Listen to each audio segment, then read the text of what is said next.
자, 이제 오늘은 예수님의 그 사역 준비 5번째 시간을 갖겠습니다. 제가 생각할 때 5번으로 끝내려고 했는데 시간이 조금 양이 많아서 아마 제 생각에는 준비 기간이 6번째 시간까지 가지 않을까 생각합니다. 그 이유가 사실 오늘 우리가 이제 예수님의 제자를 부르시는 이야기를 나누면 준비가 끝난 거예요. 그리고 가나 혼인잔치 가버나움 가시고 막 사역을 시작을 하시는데, 여러분 왜 예수님이 세례 요한에게 세례는 이 남쪽 유대의 예루살렘 근처 이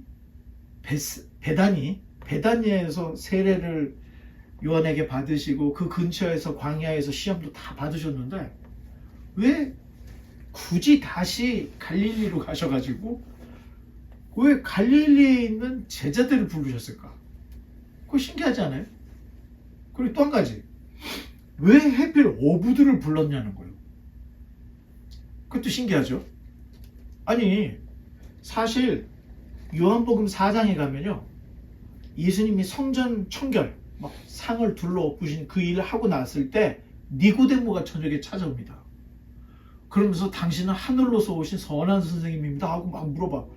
자, 사실 예수님의 제자를 뽑으실 때 니고데모 같은 사람, 아리마드 요셉 같은 사람, 이 사내들인의 공회원으로 활동하던 사람, 유력한 사람 12를 뽑을 수 있었어요. 그런데 당시에 변방, 천대받던 왜 갈릴리에 있는 그것도 어부들을 12 제자의 시작으로 뽑으셨다. 여러분 그거 궁금하지 않습니까? 저 그게 너무 궁금해서 다음 시간에는 1시간 더 해서 왜 하필 갈릴리에 있는 어부들을 주님께서 부르셨는가 그 얘기를 하려고 하고요. 자, 오늘은 이제 예수님께서 지난 시간에 광야에서 마귀에게 시험 받으셨죠? 돌아왔죠? 그랬더니 세례 요한이 보라 하나님의 어린 양이로다. 그래서 예수님은 6월절 어린 양 그리고 아사셀 염소를 기억나게 하시는 구약에서 예언되었던 참 메시아 그리스도라는 것을 우리가 살펴봤습니다. 그게 세례 요한의 증거이기도 했고요. 자, 오늘은 그 이후에 예수님께서 제자들을 선택하는 모습이 기록이 되어 있습니다. 그게 사실 사복음서에 다 있지만 특히 오늘 우리가 보려고 하는 거는 요한복음서를 중심으로 우리가 보려고 합니다. 아마 다음 시간에는 마태복음으로 건너갈 걸로 생각하는데, 자, 한번 넘겨보면, 자, 35, 36절 우리 이게 2절만 한번 읽어보겠습니다. 시작. 또 이튿날 요한이 자기 제자 중 2사람과 함께 섰다가 예수의 거니심을 보고 말하되 보라 하나님의 어린 양이로다. 이튿날 세례 요한이 예수님을 보고 제자들이 있는 데에서 하나님의 어린 양이다 그렇게 또 얘기를 하는 거예요. 자, 요한이 예수님을 하나님의 어린 양이라고 할 때는 자기도 믿는다는 얘기가 아닌 거예요. 어떤 의미예요 그게? 세례 요한이 예수님을 하나님의 어린 양이라고 증거할 때는 자기도 예수님이 하나님의 어린 양이라는 걸 믿는 거예요, 안 믿는 거예요? 믿죠. 아니, 자기는 믿지 않고 다른 사람들한테 저기 하나님의 어린 양일걸? 이럴 수는 없잖아. 요한이 증거했다 할 때는 요한도 예수님을 하나님의 어린 양으로 믿은 거예요. 자, 어찌 보면 요한은 자기 나름대로 자기의 사역을 잘 준비했어. 유년기 집을 나가서 빈들에 거하면서 약대 털옷을 입고 메뚜기와 석청리를 먹으면서 광야의 소리로서 어찌 보면 유대인들이 볼 때는 야, 혹시 유대한 선지자 아니면 그리스도가 아닌가? 그래서 이 요한에 대한 어떤 그 보고서들을 보면은 그 복음서의 기자들을 보면 너는 누구냐? 네가 그리스도냐? 이런 걸 물어보는 거예요. 그러니까 유대인들이 볼 때에도 요한은 평범치가 않은 사람이었다는 거예요. 자, 그러면서 평범치 않은 사람으로 끝난 것이 아니라 엄청나게 유명한 사람이 된 거예요. 그래서 사람들이 요한을 생각할 때는 분명히 엘리야일 것이다 이렇게도 생각을 하고 있었던 사람들이 수많게 많았는데, 자, 베다니 지역에서 굉장히 사역을 확정을 해 나가고 있던 거예요. 확장을. 그런데 예수님이 딱 오시니까 어유 주님 하나님의 어린 양이시여 하면서 자기가 사역하던 이 베다니 지역을 예수님께 그냥 다 내어드리는 거예요. 그리고 자기가 길러낸 제자들도 예수님께 다 보내고 자 자기도 예수님을 따라. 여러분 이게 진짜 평범한 사람들은요 이게 쉬운 일이가 아니에요. 오늘날 교회 보면 담임 목사가 도목사한테 야 너 열심히 잘하면 내가 담임 목사 물려줄게. 이 약속을 지킨 사람은 100명 중에 1명 있을까 말까 합니다. 그만큼 어려운 거예요. 이거는 교회뿐만이 아닙니다. 회사도 마찬가지고요. 거의 대부분이 누군가를 하나를 딱 집어놓고 내 후에는 너다. 그렇게 해서 다음 후계자로 그 사람 뽑는 일들이 거의 불가능하다는 거예요. 자, 그런데 요한도 예수님을 보고 자기 모든 것들을 예수님께 드리기로 했는데 약속을 다 지키는 거예요. 그러면서 자기는 북쪽으로 올라가. 예수님께 다 맡겨놓고 제자들까지 다 남겨주고. 이건 정말로 쉽지가 않은 일인데 이건 진짜 요한은 이 사명을 위해서 온 게 분명하다. 이렇게 볼 수가 있고 계속해서 37, 38절 읽어보겠습니다. 두 제자가 그의 말을 듣고 예수를 따르거늘 예수께서 돌이켜 그 따르는 것을 보시고 물어 이르시되 무엇을 구하느냐 이르되 라삐여 어디 계시오니까 하니 라삐는 번역하면 선생이라. 자, 이 지금 라삐를 번역하면 선생이다 이런 그 괄호 안에 있는 거는요 요한복음에만 많이 있어요. 그 그리스도는 누구냐? 메시아고 그 메시아는 누구냐? 기름 부음을 받은 자. 뭐 이런 식으로 라삐는 뭐냐? 선생이라는 뜻이다 하면서 이렇게 다 설명을 달아놓고 있어요. 자, 세례 요한의 두 제자가 주님을 딱 따르니까 주님께서 그래 요한보다는 내가 좀 더 크지 당연히 나를 따라야지 이렇게 하시는 게 아니라는 거예요. 오히려 주님께서는 무엇을 구하느냐 하고 물어보는 거예요. 자, 무엇을 구하느냐 하는 것을 물어보는 것은 너 왜 나를 따르냐? 너의 정체가 뭐냐? 자, 여러분 왜 여기 있습니까? 사실 우리 주변에 교회 건물 있죠. 십자가 달려있죠. 교회 조직이 돼 있죠. 그런 교회 세고 셌습니다. 우리 주변에. 그럼에도 불구하고 이렇게 좁은 거실에 앉아서 졸음을 참으시고 땀도 삐질삐질 나고 겨울에는 또 춥고 왜 여기 앉아 있어요? 자, 사람은 무엇을 구하느냐에 따라서 그 사람의 정체성이 드러나는 거예요. 자, 어떤 사람이 명예를 추구하거나 권력, 돈, 인기, 관계를 구하려고 교회에 온다 할 때는 정체성을 바꿔야 되는 거예요. 교회는 그런 것이 아니기 때문에 교회란 그리스도를 믿는 자들의 모임이고 그리스도인이란 예수님을 메시아로 믿는 자들을 그리스도인이라고 하는 거예요. 따라서 교회는 예수 믿는 자들이 모여서 함께 하나님을 예배하고 예수님의 이름으로 말씀을 함께 우리가 나누고 또 그리스도 안에서 교제, 사랑을 나누는 거 이게 교회인 거예요. 그런데 이거 말고 거기다 한 가지를 더 얹어. 그리고 이유가 이게 아니야. 여러분 이럴 때는 그 정체성을 좀 고쳐야 될 필요가 있다는 거예요. 사실 한 끗 차이예요. 우리가 이렇게 모였을 때는 일단 그룹이 되는 거예요. 그룹이. 모였다 할 때는. 뭘 위해서 모였느냐? 우리가 주일마다 여행을 간다. 그럼 여행 클럽이 되는 겁니다. 우리가 여기서 뭐 골프를 치러 간다. 골프 클럽이 되는 거예요. 그런데 우리가 예배를 드리기 때문에 여기가 교회가 되는 겁니다. 목적이 분명해요. 그러니까 예수님이 제자 그 둘을 딱 보고 무엇을 구하느냐? 예수님이 이렇게 딱 물어본 거예요. 자, 사실 우리가 뭐 예배도 드리고 명예도 얻고 또 부자가 되고 인간관계도 좋고 다 좋죠. 다 되면 다 좋죠.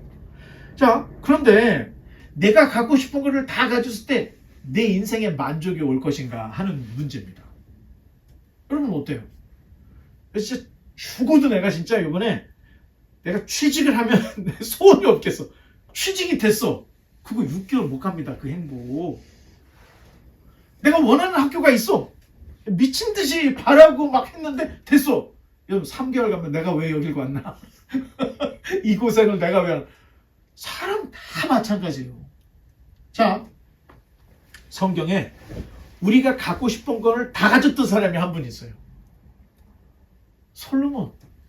솔로몬은요, 부귀, 영화, 권세, 명예, 그냥 모든 걸 다 가져봤던 사람이야. 그러니까 내가 볼 땐 하나님도 한 명쯤은 이런 사람이 있어야 이런 사람의 경험담이 우리한테 어떤 교훈이 될까봐 하나님께서 일부러 솔로몬 같은 사람을 이렇게 우리에게 보여준 게 아닌가 하는 생각이 있는데, 부인이 몇 명?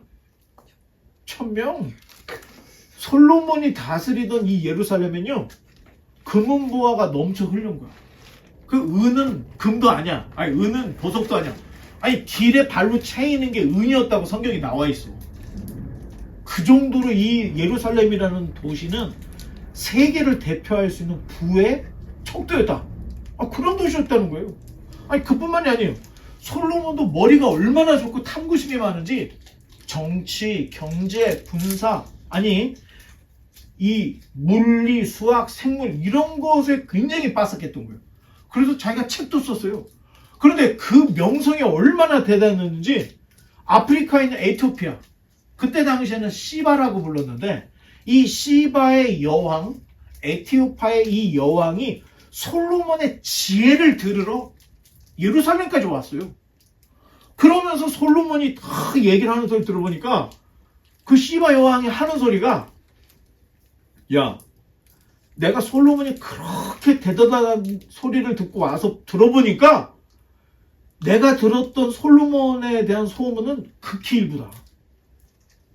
보통 소문을 10개를 들어서 가보면 5개밖에 없잖아. 근데 이분은 솔로몬에 대해서 10개의 소문을 듣고 갔는데 100개 이상, 1000개 이상 끝이 없더라는 거야. 그러니까 시바 여왕이 그냥 완전히 솔로몬한테 푹 갔어. 그러면서 하는 얘기가, 야, 솔로몬아, 너의 음식을 먹는 네 주변에 있는 사람들은 정말로 복받은 사람이다. 이 지혜의 말을 날마다 들을 수 있고, 이 휘황찬란한 도시에서 진짜 천국 다음으로 좋은 이 도시에서 이렇게 행복하게 사는 모습을 보고 이 여왕이 그냥 가슴이 그냥 쿵쾅쿵쾅했다. 이런 얘기가 있어요. 자, 아마도 솔로몬이 최고의 그 전성기 때 쓴 게 잠언서가 아닐까. 그리고 사랑에 빠졌을 때 아가서를 썼을 거고, 그리고 노년에 전도서를 쓰지 않았을까 이렇게 생각을 해요. 그런데 전도서에 보면은 알문, 지식은 사람을 괴롭게 한다. 그런 얘기를 써요. 아무리 많은 것을 가져도 다 헛돼. 그러니까 전도서 딱 열면은 시작이 헛되고 헛되니 헛되고 헛되도다. 이거부터 시작해요. 그러면서 맨 마지막 12장쯤 갔을 때 우리한테 말하는 게, 역시 인간의 본분은 하나님을 믿는 거야. 그때가 가장 자유롭고 그때가 가장 행복하더라. 그 얘기를 써요, 솔로몬이. 자, 그런 걸 봤을 때는 솔로몬도 뺑글뺑글 돌다가 결국에는 노년에서는 다시 하나님께 회귀, 연어나 물고기가 나갔다 들어오는 것처럼 집 나갔다 들어올 것 같아요. 자, 이런 입장에서 주님께서 자신을 따르는 제자들에게 무엇을 구하느냐? 요한을 따르지 않고 나를 따르는 이유가 무엇이냐? 너희가 나에게 무엇을 구하느냐? 이거 굉장히 현실적이고 실질적인 문제라는 거예요. 여러분, 왜 교회 다녀? 했을 때, 내가 안 가면 목사님 힘들까 봐. 고맙습니다. 내가 안 가면 누가 외로울까 봐. 고마워요. 다 좋아. 그런데 이것은 교정돼야 될 정체성이라는 거예요. 하나님의 말씀이 있죠. 교회 공동체가 있죠. 그리스도의 임재가 있죠. 그리스도의 친교가 있기 때문에 옵니다. 이게 정답인 거예요. 자, 제자들은 라비요 이렇게 물어봐요. 라비가 아까 선생님이라는 뜻이었죠. 어디 계십니까? 하고 물어봅니다. 참 재밌죠. 이 제자들에게 무엇을 구하느냐 했더니 어디 계세요? 하고 물어보는 거예요. 자, 세례 요한은 빈들에 있었죠. 그러니까 소위 말하는 집도 절도 없던 사람이야. 그렇죠? 그러면 세례 요한이 하나님의 어린 양이라고 했던 예수님은 어디 가서 사시고 계실까? 아마 제자들이 이게 궁금했을지도 몰라. 자, 그래서 물어봤더니 주님, 만약에 주님이 왕궁에서 살고 있는 거야? 그러면 주님은 누구예요? 왕 아니면 왕자지. 근데 쫓아갔더니 회당으로 들어가. 그럼 어떻게 돼요? 회당장 아니면 뭐 랍비, 서기관 뭐 이렇게 될 수 있죠. 아주 그냥 의리의리한 집에 가면은 야, 엄청난 부자인가 보다 이렇게 될 수 있습니다. 자, 그랬는데 주님께서 39절에 시작. 예수께서 이르시되 와서 보라. 그러므로 그들이 가서 계신 데를 보고 그날 함께 거하니 때가 10시쯤 되었더라. 자, 유대인들의 시간으로 10시는 오후 4시입니다. 이제 해가 진력이 됐다는 거예요. 오후 4시. 그리고 6시부터가 다음 날이 시작되는 거니까 하루가 이제 거의 지어질 4시쯤에 예수님이 계신 곳을 갔는데 따라가긴 했는데 와서 보라 하니까 따라가긴 했는데 제 생각에 이 두 제자들이 저녁이라도 얻어 먹었을까 그렇게 걱정이 돼요. 아니까 세상적인 눈으로 볼 때 세례 요한이나 예수님은 별 볼 일이 없는 가난한 사람들이었어요. 자기 입에도 풀칠하기 급급한 사람들이에요. 그런데 제자 둘을 자기 집으로 데리고 가서 내가 볼 때는 뭐 먹을 것도 주지 못했을 가능성이 높아. 자, 예수님이나 요한은 재산이나 명예를 추구하는 사람이 아니었기 때문에 그렇다는 거예요. 세상적인 기준으로 볼 때는 정말로 형편없기까지 여러분을 누군가 초대를 했는데 아무것도 준비를 안 해놓고 초대를 했다 봐. 그럼 어떻게 되는 거예요? 이거 나를 무시하는 건가? 이런 생각 들잖아요. 아니, 예수님도 와보라 해가지고 갔더니 아무것도 없는 거야. 그래서 그런지 와보라 해서 갔더니 더 이상 말이 없어. 성경에도 그냥 오후 4시 오후 4시였다는 거예요. 그냥 뭐 10시쯤 되었더라. 그걸로 끝나. 뭐 특별한 게 없는 거예요. 자, 그런데 지금 이 제자와 예수님이 만났던 곳이 어디일까? 이거 진짜 어렵습니다. 이게 갈릴리인지 아니면 예수님이 세례를 주시던 그 베다니 근처 예루살렘인지 나도 모르겠어. 자, 정확하게 파악이 안 돼요, 지금 여기가. 자, 예수님께서 제자들을 부르시는 이야기는 마태복음에도 나와요. 근데 마태복음에 그 유명한 내가 너로 사람을 낳는 어부가 되게 하리라. 그 얘기는 마태복음에 있는 거예요. 근데 이거는 시간적으로 볼 때 갈릴리에서 네가 사람을 낳는 어부가 되게 하리라 전에 있었던 비화처럼 보인다는 거예요. 이야기처럼 보인다는 거예요. 자, 요한은 예수님께서 시험을 받으시고 다시 요단강으로 오셨고 세례 요한이 하나님의 어린 양이다 하자 제자 둘이 따라갔고 그 제자 둘과 지금 예수님과의 어떤 대화가 오고 갔는지를 우리에게 지금 전해주고 있는 거예요. 만약에 요한복음대로 광야 시험 직후라고 하면 베다니엘 가능성이 높습니다. 베다니에 누가 살고 있죠? 나사로.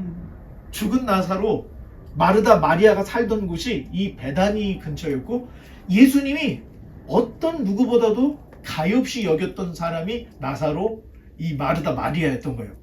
그 집 근처인가? 뭐 이렇게 생각할 수도 있을 거고. 자, 예수님을 따르던 제자들은 그런데 어디 출신 사람들이에요? 갈릴리 사람들이에요.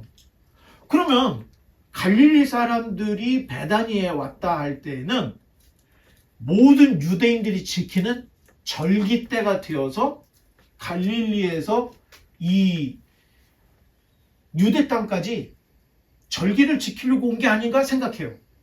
자, 아사셀 염소를 이야기할 때 아사셀 염소가 지금 우리한테 암시하는 게 뭐라 그랬죠?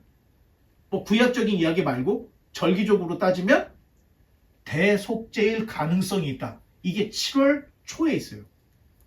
그러면 7월 15일쯤에 있는 절기가 있어. 그게 뭐예요? 초막절, 장막절. 우리로 따지면은 추수감사절이에요. 그 절기 때일 가능성이 있다는 거야. 그러니까 모든 유대인들은 3대 절기를 지켜야 돼. 그런데 마지막 3대 세 번째 절기가 장막절, 초막절이니까 이때 갈릴리에 와서 장막절을 지나다가 예수님의 이야기를 듣고 이게 지금 이렇게 스토리가 연결된 게 아닌가. 자, 아마도 갈릴리 출신의 제자들이 명절에 예루살렘에 왔다가 예수님을 만난 것으로 볼 수가 있는데 요한복음서에서 제자들이 예수님을 만난 것은 그냥 소개하는 정도로 지나치고 있다는 거예요. 그 후에 다시 예수님과 제자들이 만나는데 그때는 어디서 만나요? 갈릴리 호수에서 만나게 됩니다. 그리고 거기서 사람을 낳는 어부가 되기 하리라고 하는 이야기가 나오고 그 이야기 후에 제자들이 자기 생업을 내려놓고 예수님을 따르기 시작해요. 자, 이때는 따르지 않았던 것 같아요. 지금 오늘 본문에 나와 있는 것. 그런데 마태복음에 나와 있는 걸 볼 때는 어부는 어부 내려놓고요. 세리는 세리 다 내려놓고 예수님을 쫓아. 그러니까 그때가 본격적인 거고 이때는 그냥 세례 요한과 엮여서 예수님을 만난 게 아닌가. 이 정도까지만 우리가 생각해 볼 수 있습니다. 자, 요한복음에서 전해주는 예수님과 제자의 만남은 그냥 이분이 예수님이군요. 이제 통성명하는 정도? 그리고 진짜 예수님을 따랐을 때는 좀 다음에 한번 나오지 않을까 이렇게 생각을 합니다. 자, 그때부터가 공생이 시작입니다. 사실 지금까지는요. 예수님의 사역을 위한 아주 누구를 만나고 어디를 가고 하는 이 준비 단계라고 우리가 볼 수가 있어요. 그런데 제자들이 생업을 다 놓고 예수님을 따라할까 할 때는 예수님의 공생애가 진짜 시작이 됐구나. 이런 것들을 우리가 이제 이런 걸로 알 수가 있는데, 자, 요한은 세례 요한의 증거를 듣고 주님을 따르는 그 두 제자가 누구인지를 밝히고 있는 거야. 자기 두 제자가 예수님을 따랐는데 그 제자 둘이 어떤 놈들인가? 자기 스승을 떠나서 예수님께 간 사람을 세례 요한의 이 제자들을 요한이 얘기해 주는데 40절과 41절에 있습니다. 요한의 말을 듣고 예수를 따르는 두 사람 중에 하나는 시몬 베드로의 형제 안드레라. 그가 먼저 자기의 형제 시몬을 찾아 말하되 우리가 메시아를 만났다 하고 번역. 메시아는 번역하면 그리스도라. 자, 요한을 따르다가 예수님께로 간 두 명의 제자 중에 하나가 누구예요? 시몬 베드로의 형제 앙드레 김. 안드레가 영어로는 안드레 김이에요. 프랑스어로. 그분이 그 같은 이름이라는 걸 여러분들이 알고. 자, 그리고 이름을 밝히지 않는 또 하나의 제자가 있다 그랬죠. 두 사람이 따르는데 그 둘 중에 하나가 시몬 베드로의 형제 안드레라고 했는 거야. 그러면 또 하나의 제자는 누굴까? 추정하기로는 요한복음을 쓴 사도 요한이 아닌가 이렇게 생각을 합니다. 사실 요한복음에도 요한이 썼죠. 사도 요한이 쓴 거예요. 세례 요한이 아닙니다. 여러분 구분해야 돼요. 사도 요한이 썼지만 요한복음에 자기가 자기에 대한 이야기를 막 썼을까요? 안 썼을까요? 요한복음에 세례 요한에 대한 이야기는 썼지만 요한이 자기에 대한 이야기는 잘 쓰지 않다는 거예요. 만약에 굳이 꼭 써야 된다 할 때는 뭐 어떻게 썼어요? 주의 사랑하는 제자, 마치 삼자처럼 기록을 해서 자기 자신을 이런 식으로 표현을 한 단서들을 제공해주고 있어요. 그래서 마지막 만찬 때 너희 중에 하나가 날 팔 것이다 그랬더니 제자 하나가, 주의 사랑하는 제자가 예수님 가슴팍에 이렇게 기대면서 주님 누가 팔아요? 하고 말했던 사람. 요 지금 요한이야. 그래서 주의 사랑하는 제자로 이렇게 표현들을 하고 있어요. 단서를 제공해줘. 그런데 더 지독한 사람이 있어요. 누가는 자기 이름을 거의 쓰지 않았을 뿐만 아니라 자기 형제였던 디도도 안 써. 그래서 사도 바울의 가장 강력한 제자 중에 하나가 디도인데 우리가 알기로 누구로 알고 있어요? 디모데로 알고 있잖아. 디모데는 막 써. 근데 디도에 대해서는 거의 안 쓰는 거예요. 나중에 우리가 한번 봤잖아요. 봤더니 사도 바울의 진짜 수제자는 디도였습니다. 고린도 문제도 해결했던. 그리고 그레데 섬에 가서 목회를 했던. 아무나 갈 수가 없는 곳이야. 그레데는 다 사기꾼, 나쁜 놈들만 잔뜩 있는 곳이기 때문에 만약에 디모데가 거기 갔으면 선생님 저는 하루도 못 버티겠습니다 이렇게 됐을 거야. 그러니까 사도 바울도 어려워하던 곳을 보냈던 게 디도였는데 디도가 누가의 형제라는 거예요. 그래서 그랬는지 누가가 쓴 누가복음에 당연히 안 나오고 누가가 썼던 사도행전에도 이 디도에 대해서 아주 조금만 스쳐 지나가게끔만 쓰는 거예요. 그러니까 요한보다 더 지독한 사람이에요. 누가는 자기를 그만큼 숨겼다는 거예요. 자, 그러면 요한복음을 쓴 요한에게 또 형제가 하나 있죠. 요한에게 형제가 하나 있잖아. 누구야? 야고보. 그런데 오늘 본문에 등장해야 안 해요. 오늘은 등장을 안 합니다. 어찌 보면 야고보는 지금 갈릴리에서 고기를 잡고 있을지도 몰라. 그런데 재미있는 것은 요한과 야고보, 세베대의 아들이라고 그래 있죠. 세베대의 아들 요한과 야고보인데 요 두 사람이 쌍둥이일 가능성이 있다. 그런 얘기를 했었죠. 왜? 요한과 야고보의 별명이 뭐였죠? 보아너게, 우리의 아들인데 두 사람을 별명 하나를 줬어. 그러니까 생긴 것도 똑같은데 하는 짓도 똑같아. 그러니까 예수님이 야 너희들은 우리의 아들이야. 보아너게야. 이름을 하나만 줬다는 거예요. 그래서 쌍둥이일 가능성이 있다. 이렇게 얘기를 했었죠. 자, 요한과 이 야고보도 베드로만큼이나 성질이 굉장히 급했던 사람이었던 것으로 보여집니다. 왜? 별명을 볼 때. 자, 그런데 안드레는 즉시 자기가 만난 예수님을 자기의 형이었던 시몬 베드로에게 가서 전해줘요. 오늘 본문에. 중요한 것은 안드레가 자기 형에게 시몬에게 형님, 제가 선지자를 봤습니다. 이렇게 얘기했습니까? 아니면 랍배를 보았습니다. 이렇게 얘기했습니까? 아니면 엘리야를 봤습니다. 이렇게 얘기했어요? 오늘 본문에 뭐라고 돼 있어요? 메시아를 봤다고 이야기를 합니다. 사실 안드레가 본 주님의 모습은 초라하기 짝이 없었어요. 자, 예수님의 직업이 뭐라 그랬죠? 목수, 일용직 잡부예요. 오늘날로 따지면. 더욱이 이사야 53장에는 이사야가 그분은 고운 모양도 풍채도 흠모할 만한 아름다운 것이 없는 마른 땅에서 나온 줄기 같더라. 이렇게 표현을 해요. 이사야가. 자, 이런 걸로 볼 때 예수님도 뭐 얼굴이 그렇게 예쁘거나 멋있지는 않았던 것 같아. 근데 우리가 자꾸 예수님을 생각하면서 그 금발의 긴 머리에 그 준엄한 모습은 달력을 많이 봐서 사실 예수님은 쌤족이에요. 머리도 빠갈빠갈한 쌤족이란 말이야. 그렇죠? 자, 이런 걸 봤을 때 예수님은 별 볼 일 없는 그런 모습이었을 것으로 보여져요. 그럼에도 안드레는 자기 형제 베드로에게 예수님을 메시아를 봤다고 얘기를 하는 거예요. 그 근거가 뭘까요? 분명히 엘리야 같던 자기의 스승이었던 세례 요한이 예수님을 하나님의 어린 양이라고 얘기를 했잖아. 자기가 따르던 선생님이 얘기를 했기 때문에 이건 100% 믿어. 볼 것도 없어. 세례 요한은 선지자 중에 선지자로 생각을 하고 마지막 때에 메시아 앞에 올 광야의 목소리고 그 길을 준비하러 온 분이라고. 그게 엘리야야. 말라기서에 기록이 되어 있거든. 메시아 오기 전에 엘리야가 먼저 오리라고 되어 있어요. 그 예언의 말대로 분명히 세례 요한은 엘리야일 것이라고 믿고 있는데, 아니 그분이 지금 딱 얘기하기를 세례 요한도 경고망동하게 저거 메시아 아닐까? 저 사람 비슷한데 이렇게 한 분이 아니라는 거예요. 과묵하던 사람이 딱 예수님을 보더니 하나님의 어린 양이라고 했을 때 그 두 제자가 우리 스승님이 늘 말씀하셨던 그분이구나. 이거 100%입니다.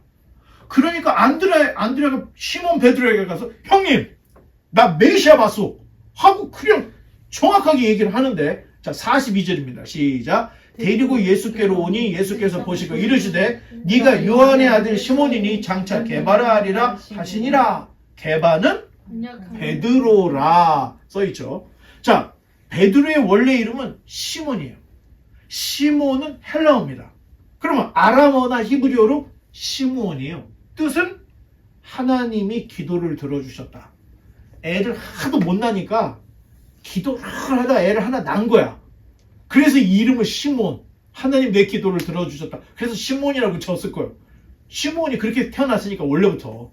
자, 이게 아주 흔해 빠진 이름이라는 거예요. 자, 시몬을 만난 예수님께서 먼저 이름을 딱 바꿔줘. 베드로를 만나자마자 이름을 딱 바꿔. 시몬아, 이제부터 너는 요한의 아들 시몬아, 넌 이제부터 게바야. 게바라는 말을 아람어인데 헬라어로 바꾸니까 베드로가 되는 거야. 자, 게바는 아람어, 헬라어는 페트로스. 우리는 그냥 베드로라고 부르는 거야. 그냥 발음상. 자, 페트로스는 뭘까? 돌이에요, 돌. 그러면 반석은 뭘까? 페트라. 틀려요. 반석은 페트라. 돌멩이 돌은 게바 페트로스예요. 자, 그래서 그런지 베드로가 돌에 대해서 굉장히 관심이 많아. 사도행전 4장에 보면 베드로가 예수님의 이름을 안진뱅이를 탁 일으키는 거야. 그랬더니 수많은 사람들이 확 몰려들어요. 자, 하나 넘겨볼까요? 자, 4장 11절 시작. 이 예수는 너희 건축자들의 버린 돌로서 집 모퉁이의 머릿돌이 되었느니라. 안진뱅이를 일으키자 오순절에 있었던 수많은 유대인들이 베드로에게 찾아오는 거야.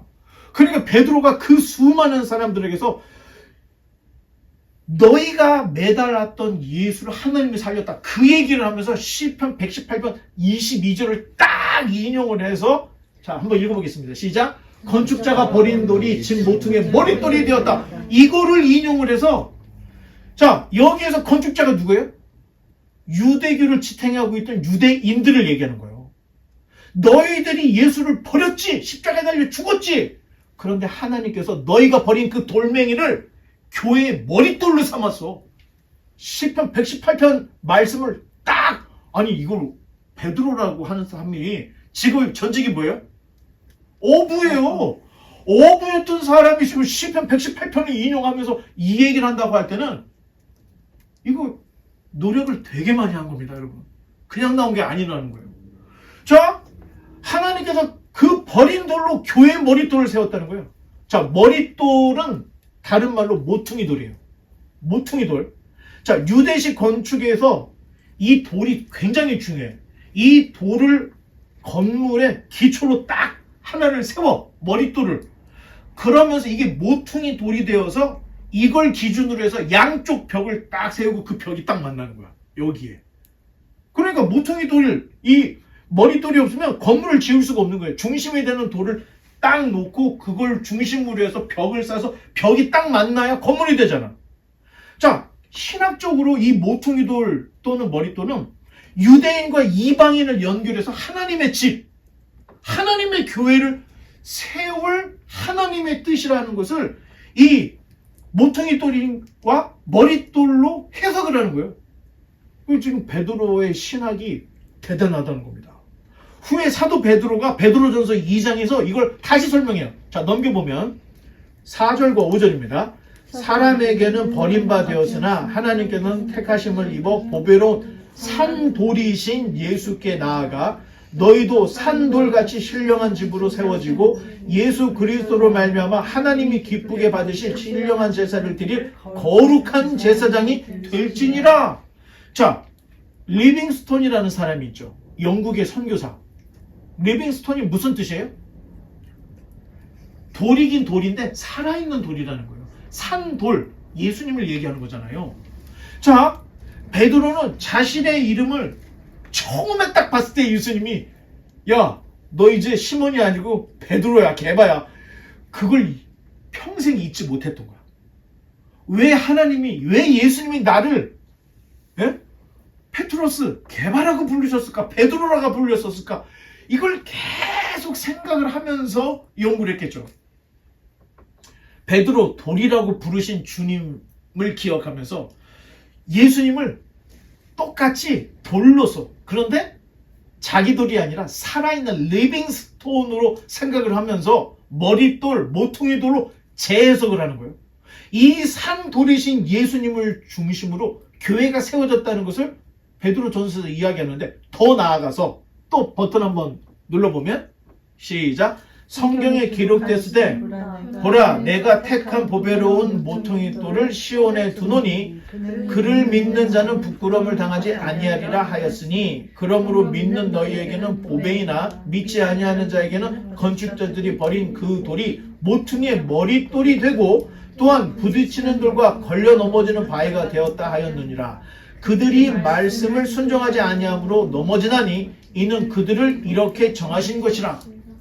아예 설명을 다 하는 거예요. 이 돌을 산돌 예수 그리스도로 이야기를 하면서 자 부딪히는 돌 걸려 넘어지는 바위가 뭐예요? 예수님을 오해한 자들, 예수님을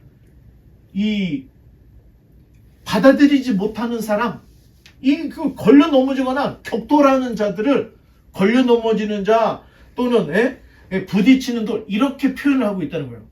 자, 예수님께서 부활 승천하신 후에 오순절을 기점으로 성령님께서 공식적으로 교회 강림을 해요. 그러면서 예루살렘에 엄청난 부흥이 일어났던 거예요. 자, 그러자 유대의 종교 지도자들이 베드로와 요한을 잡으다가 신문을 하는데 어떤 신문을 하느냐? 자, 한번 또 넘겨볼까요? 랍반 가말리에게 하는 말이에요. 읽어보겠습니다. 이제 내가 너희에게 말하노니 이 사람들을 상관하지 말고 버려두라. 이 사상과 이 소행이 사람들로부터 났으면 무너질 것이요 만일 하나님께로부터 났으면 너희가 그들을 무너뜨릴 수 없겠고 도리어 하나님을 대적하는 자가 될까 하노라 하니 그들이 옳게 여겨 사도들을 불러들여 채찍질하며 예수의 이름으로 말하는 것을 금하고 놓으니. 자, 사실 가말리엘은 사도 바울의 스승님이에요. 그리고 교회 전승에 의하면 교회 전승이라는 게 교회에서 내려오는 그 말로 구전으로 내려오는 말. 거기에는 스데반도 가말리엘의 제자였다, 수제자였다 이런 얘기가 있어요. 그러면 바울과 스데반은 어떤 사이예요? 선후배 관계였다는 거예요. 그런데 이미 스데반은 기독교 개종을 해버린 거예요. 그러면 가말리엘이 그래 잘 갔다 와 이렇게 했겠어요? 가말리엘과 스데반이 엄청나게 격돌을 했을 거라는 거예요. 이 예수에 대해서. 그런데 결론을 가말리엘은 내리지 못했지만 스데반은 그분은 우리가 기다리는 분이에요. 저는 가겠습니다 선생님. 지금까지 감사합니다 하고 떠나버린 거예요. 그런데 사도 바울이 교회를 박해를 할 때 보니까 아니 자기의 선배였던 이 스데반이 7 집사가 돼서 열심히 활동을 하고 있는 거야. 그러면서 수많은 사람들 앞에서 기탄 없이 그리스도에 대한 증언을 하는 걸 보고 야 때려 죽여야 되겠다. 사도 바울이 옷을 지켜주는 그야말로 그렇죠 증인을 서버린 거예요. 그래서 결국에 사람들이 스데반을 돌로 쳐 죽였죠. 자, 이쯤 되니까 가말리엘 입장에서는 이거 굉장히 힘든 거예요. 왜냐? 지금 자기 제자 두 제자 중에 하나는 한 제자가 돌로 쳐 죽여버렸고 지금 사도 바울 사울 하나 남은 거예요. 자, 따라서 가말리엘은 예수 운동의 심각성을 알고 있었던 거예요. 이미 자기 제자들도 뺏겼으니까. 함부로 대처하다가는 엄청난 역풍을 맞을 수 있는데 누구에게 역풍을 맞아요? 하나님에게 역풍을 맞을 수 있다. 그래서 유대의 지도자들에게 뭐라고 얘기했냐면 야, 이 예수 운동에 대해서 더 이상 상관하지 마. 그냥 내버려둬. 이렇게 얘기를 하는 거예요. 지금 이 장면에.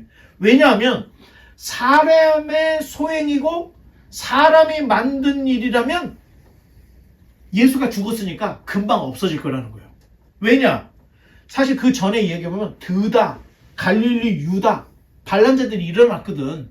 그런데 이 드다나 갈릴리, 유다가 죽으니까 새롭게 일어나던 운동이 그냥 싹 사그라들어 버린 거야. 그 경험을 살려서 유대 당국자들한테 함부로 나대지 말고 가만히 지켜보라고 이야기를 해요. 그러면서 너희가 가만히 보면 사람이 세운 일이라면 예수가 죽었으니까 그냥 소멸될 것이고 만약에 하나님의 일이라면 너희가 이 일에 반대를 했다가는 네가 하나님을 너희가 거치는 돌 하나님께 부딪히는 돌이 될 수 있으니까 너희들 조심해. 이런 경고를 가말리에게 하고 있는 겁니다. 그 굉장히 사람이 똑똑한 사람이죠. 지켜보라는 거예요. 그런데 어떻게 됐어요? 기독교는 계속 흥왕해요. 그래서 전설에 의하면 가말리엘도 죽기 전에 기독교로 개종했다. 이런 얘기가 있긴 합니다. 정확하게는 몰라요. 자, 그러니 만약 이 예수의 운동이 하나님의 일이다. 아까 베드로가 했던 이야기. 이게 지금 이 모든 일들은요. 안진뱅이를 일으킨 그 일에서 시작된 일이에요. 지금 일이. 그러면서 그 현상에 대해서 베드로하고 요한을 잡아들였더니 가말리엘이 이 얘기를 했던 거예요. 아마 베드로전서 2장에서 이걸 다 생각을 했던 거예요. 지금까지 예수님을 만난 이야기, 예수님이 십자가에 달려 죽고 그 다음에 자기가 안진뱅이를 일으키고 유대의 당국자들 특히 가말리엘이 이야기했던 걸 다 종합해봤더니 너희는 절대 걸려 넘어지는, 부딪히는 돌, 걸려 넘어지는 바위, 예수님을 오해해서 그렇게 되는 일, 예수님을 오해해서 걸려 넘어지거나 격돌하는 자가 되지 말라, 이 얘기를 하고 있다는 겁니다. 그냥 베드로가 베드로전서에서 그냥 자기가 하고 싶은 말을 막 했던 게 아닙니다. 이미 자기가 경험했고 들었고 봤던 것들이 종합이 되면서 신학적인 재해석이 일어나고 있다는 것을 우리가 볼 수 있다는 겁니다. 자, 오히려 이 모든 경험을 한 베드로는 그래서 예수님을 어떻게 표현을 하냐면 산돌, 건축자의 버린 돌, 모퉁이 돌, 머릿돌 대신 예수님으로, 그러면서 너희도 부딪히거나 걸려 넘어지는 일들을 당하지 않도록 조심하라. 이렇게 경고의 이야기를 쓰고 있는 거예요. 자, 결국 예수님께서 시몬의 이름을 지어주신 것은 큰 의미가 있었다는 거예요. 이 베드로라고 하는 어부 출신에 어떻게 보면은 글을 제대로 쓸 수나 있는 사람이었을지 모르겠어요. 그때 당시에 어부라고 칠 때. 아니, 이 사람이 시편을 인용하면서 기탄 없이 예수 그리스도에 대한 복음을 전해. 여러분, 갑자기 5,000명이 있는데 거기서 여러분들이 막 복음을 전한다고 생각해요. 이게 얼마나 떨리고 무서운 일이겠어요. 베드로는 성령이 충만하다 보니까 막 예수님이 가르쳐줬던 게 막 생각이 나면서, 여러분, 옛날 사람들은요, 우리야 성경을 밥 먹듯이 읽을 수 있지만 성경을 평생 보지 못하고 죽은 사람이 수두룩했던 거예요. 그럼에도 불구하고 시편을 인용하면서 할 정도였다 할 때는 이건 분명 굉장한 성령님의 영감이 있었다. 자, 이렇게 볼 수가 있는 겁니다. 예수님께서 다 내다보시고 베드로의 이런 사역들을 생각해서 그 이름을 개바라고 지어준 게 아닌가, 베드로라고 지어준 게 아닌가, 이렇게 생각을 하고요. 그리고 그 이튿날이 되었습니다.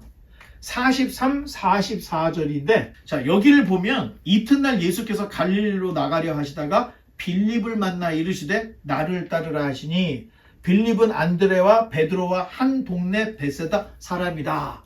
이렇게 쓰여 있습니다. 자, 다음날 주님께서 이 갈릴리로 가려 하셨다. 그때 한 사람의 제자를 또 만나. 그 제자가 빌립이었습니다. 빌립.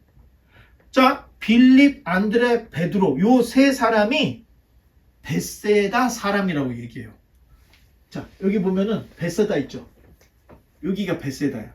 여기에 지금 그 빌립, 안드레, 베드로, 요 세 사람이 다 베세다 사람이라고 성경이 나와 있죠. 자, 그런데 베세다가 무슨 뜻인가? 베이트, 집을 얘기해요. 세다는 어부를 얘기합니다. 그러면 베세다는 무슨 뜻? 어부의 집이라고 하는 마을입니다. 자, 베세다는 어부의 집이란 뜻이고 갈릴리 호수의 북쪽에 위치해 있는 거예요. 어쩌면 이 빌립이라는 사람은 자기 친구 안드레, 베드로 때문에 친구 따라 강남 간 사람일 수도 있어. 주님께서 나를 따르라 했더니 내가 왜 가요?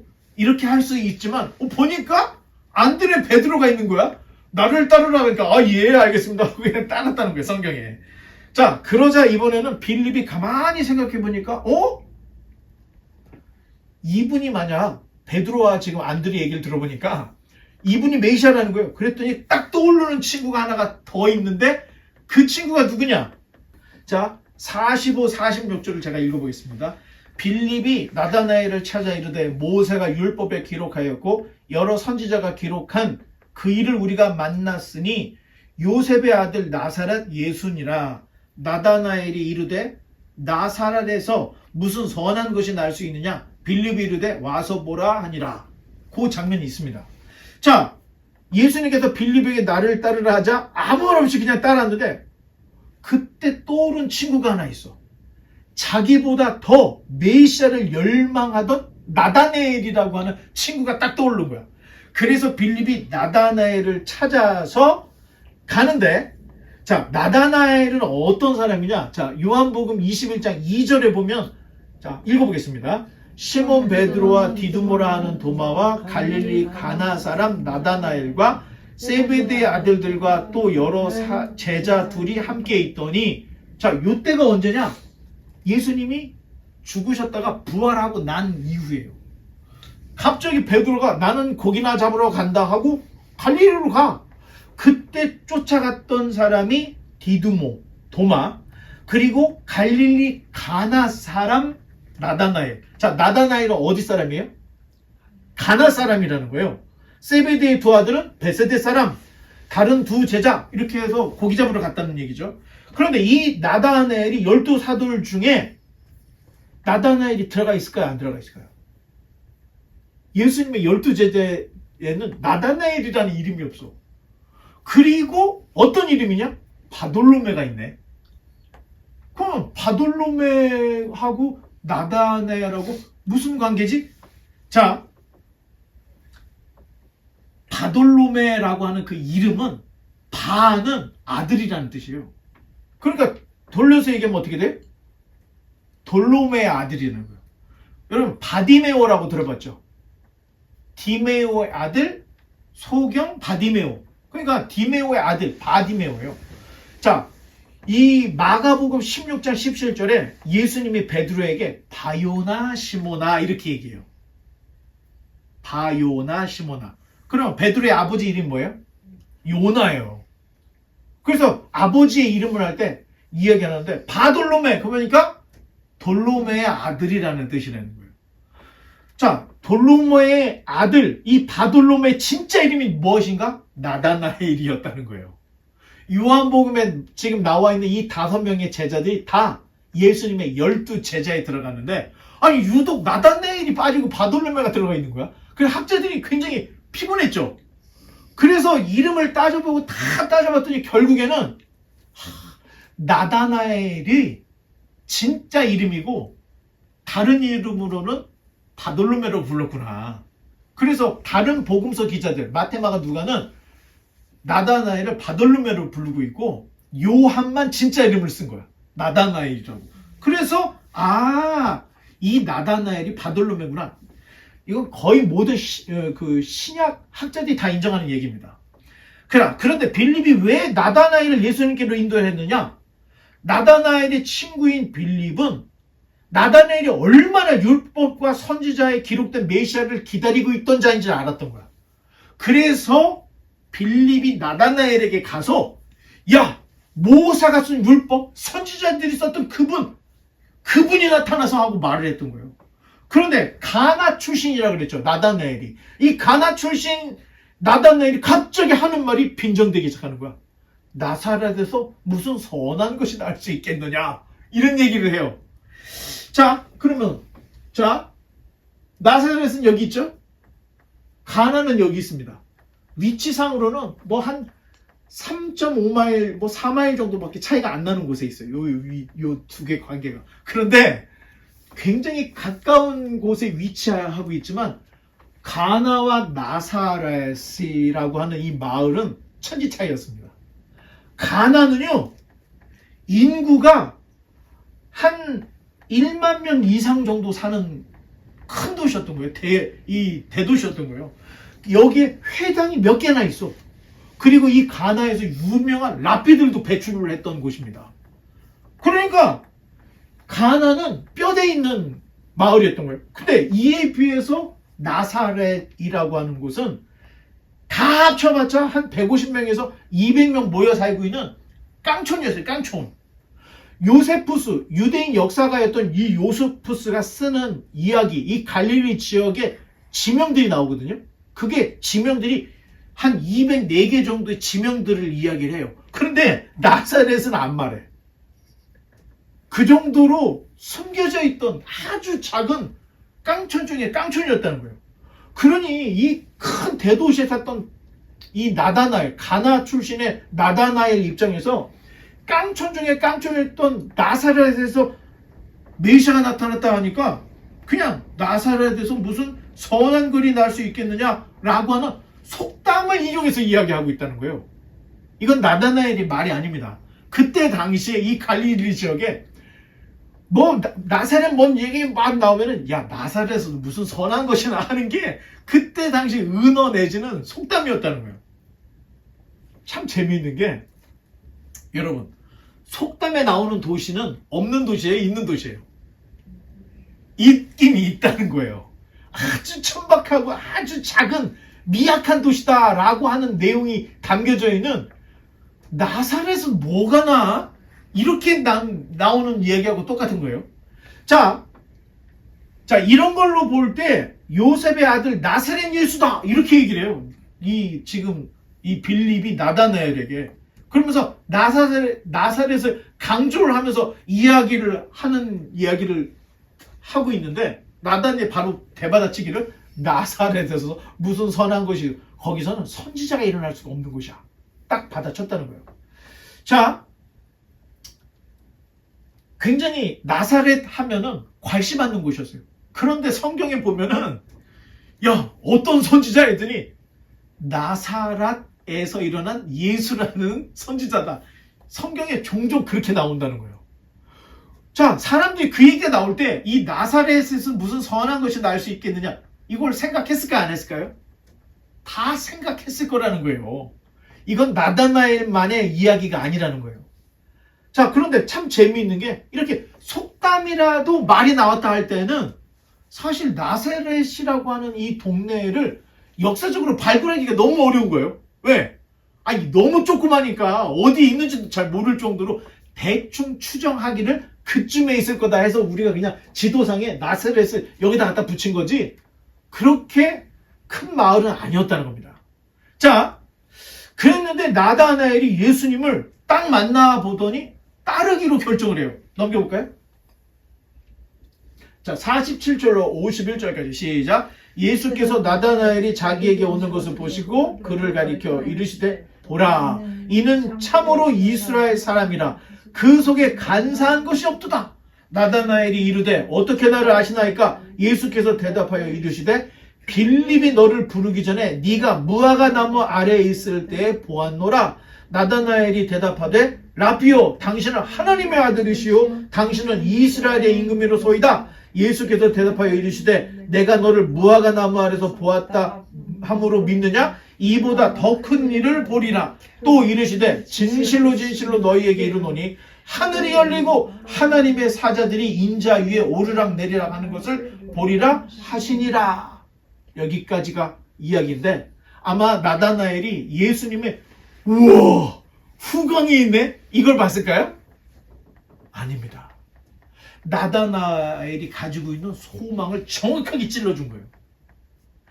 이스라엘의 독립, 이스라엘의 번영, 무너진 예루살렘 이 회복을 위해서 무화과나무에서 기도하는 모습을 빌립이 너를 데려오기 전에 내가 봤다. 그 말에는 거기 담겨져 있는 거야.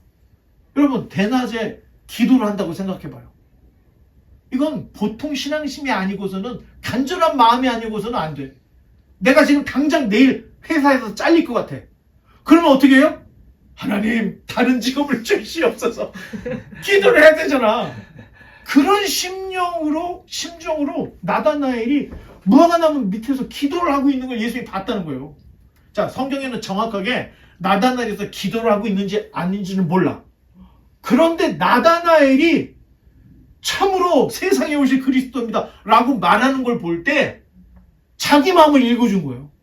아니 사실 저도 누가 가끔가다 전화 오는 거 되게 싫어하는데 기도를 해주겠다는 거예요. 그래서 그럼 뭐 알아서 해주세요.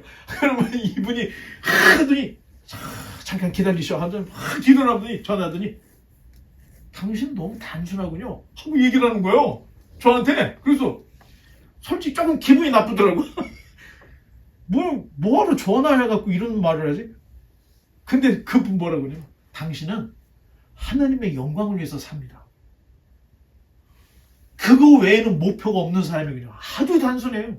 하나님이 정말로 사랑하십니다 하면서 막 얘기를 하면서 그런 얘기를 하는 거야. 그래서 솔직히 난 그거 신경도 안 쓰고 별로 좋아하지도 않는데 그 얘기를 해주니까 솔직히 내가 목표하고 내가 가지고 있는 그 마음을 딱 알아주니까 너무 가슴이 철렁하더라고.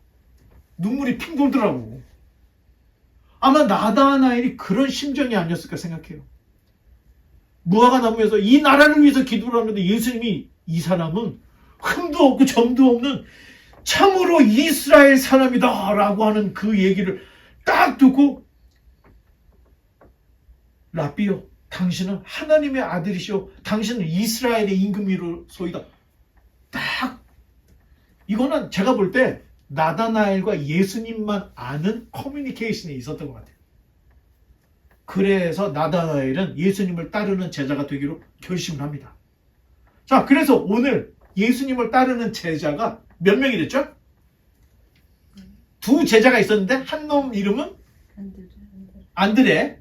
안드레가 데리고 온 베드로, 그리고 안드레하고 또 하나의 제자였던 요한일 가능성이 있고, 길에서 갈릴리 가다가 만난 빌립을 만났고, 빌립이 나다나엘을 데리고 왔죠. 총 5명이 오늘 본문에 소개가 되고 있습니다. 자, 이제 말씀의 결론을 맺겠습니다. 오늘 본문에 나오는 5명의 예수님의 제자들의 성격을 분석을 해봤습니다. 요한은 INFP야. 상상력이 풍부해. 그리고 민감해. 그리고 가치 조화가 있고요. 영적인 사람이었던 것 같아요. 안드레 ISFP, 조용하고 관찰력이 있고 공감이 있는 사람이었어요. 그리고 예술적인 사람이었을 가능성이 있어. 베드로 ESFP, 외향적이고 자발적이고 행동지향이고 굉장히 사교적인 사람이었던 것으로 볼 수가 있고요. 빌립 ENFP, 열정적이고 낙관적이고 창의적이고 새로운 경험을 즐기는 사람. 그러니까 따라와 그랬더니 네 하고 따라온 걸로 보여요. 그리고 나다나엘 ISTJ, 책임감이 있어, 신뢰성이 있어, 철저해, 전통을 중시해. 자, 이 5사람을 이렇게 성격 분해를 해볼 수가 있습니다. 여러분들도 뭐 나는 뭐 INFP야 뭐 이런 얘기 하잖아. 자, 이런 게 있습니다.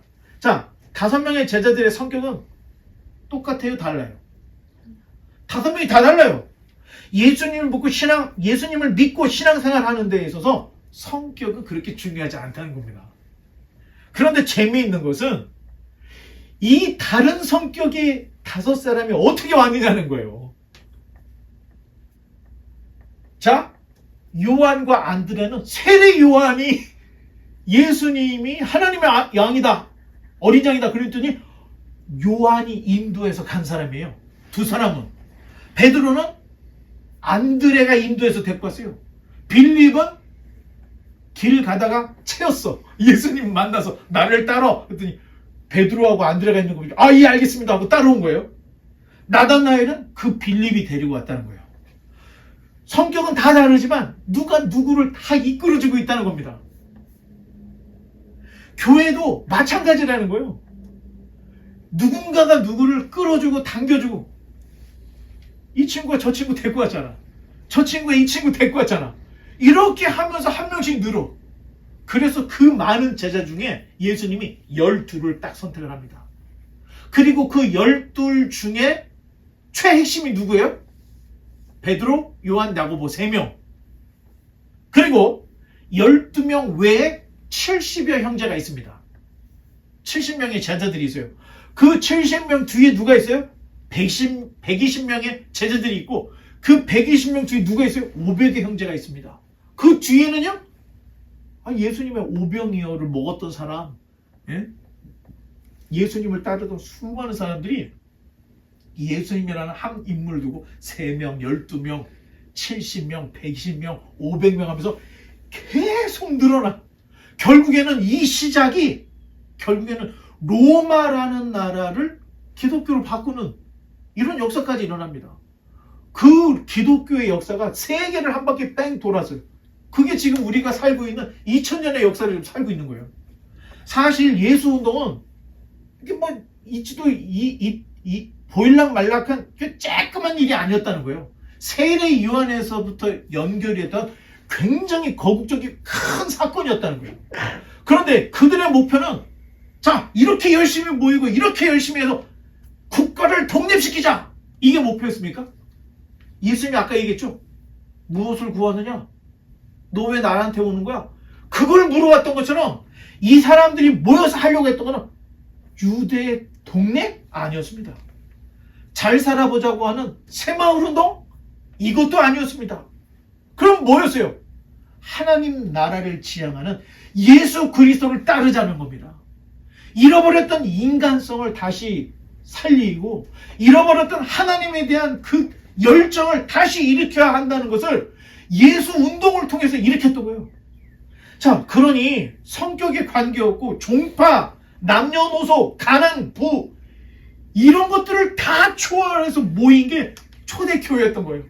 이 안에는요 부자도 있고 가난한 자도 있고 심지어는 세리들, 이 안에는 창기들도 있었고요, 이 안에는 종과 주인이 공존을 하고 있었다는 거예요. 로마 시대 이런 모임? 이건 상상할 수가 없는 일입니다. 그런데 로마 시대에 새로운 혁명적인 모임이 있었는데 이게 교회라는 겁니다. 교회는 남녀노소, 차등이 없는 것이고 많이 배웠든 적게 배웠든 가난하든 부자든 유력하든 유력하지 않든 신용이 좋든 나쁘든 다 떠나서 그리스도 안에서 하나가 되는 것이 교회다. 이 제자들을 부르시는 모습을 통해서 우리가 진짜 예수님이 어떤 걸 만들려고, 왜 어떤 교회를 만들려고 했는지를 우리가 볼 수가 있는데, 바라기는 우리 바이블 하우스가 주님께서 추구하시고 주님께서 그렇게 만들려고 했던 참된 교회, 정말로 주님께서 기뻐하시는 주님의 몸된 교회가 계속해서 성장하고 나아갈 수 있기를 주님의 이름으로 간절히 축원합니다.